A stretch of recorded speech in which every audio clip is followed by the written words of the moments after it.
Et votre opinion sur la création d'une monnaie commune mondiale de référence, parce que nous la proposons dans le programme L'Avenir en commun porté par la France Insoumise. J'aimerais donc connaître votre opinion là-dessus. J'aimerais aussi savoir ce que vous pensez et comment vous évaluez les initiatives qui sont portées par les BRICS et notamment la Chine, qui cherche à contourner l'hégémonie du dollar comme la réduction via la réduction des paiements en dollars, ou encore avec le développement progressif du China International Payment System qui est en concurrence avec SWIFT.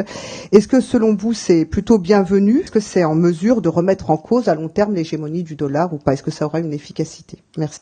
À propos des questions que vous avez posées sur la monnaie commune mondiale, donc ça rejoint le début d'échange que j'avais avec M. Le Gall, je vais dire à titre tout à fait personnel, j'aurais une certaine sympathie pour l'idée. Je pense qu'aujourd'hui, ces chances de réalisation sont très faibles. À propos de l'initiative des BRICS, je crois que nous devons aller sans doute vers un système monétaire plus diversifié. J'en ai parlé. L'euro a sa part à y jouer. Le dollar y gardera bien sûr un rôle important.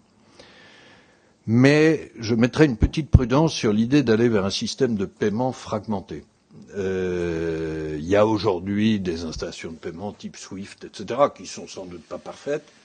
Il y a des systèmes de paiement instantanés qui se développent, y compris dans des pays du Sud très importants que vous avez cités, le Brésil ou l'Inde, et c'est des réalisations remarquables. Je crois que ce que nous devons viser, c'est plutôt l'interconnexion de ces systèmes de paiement, de temps en temps leur ouverture à des nouveaux partenaires.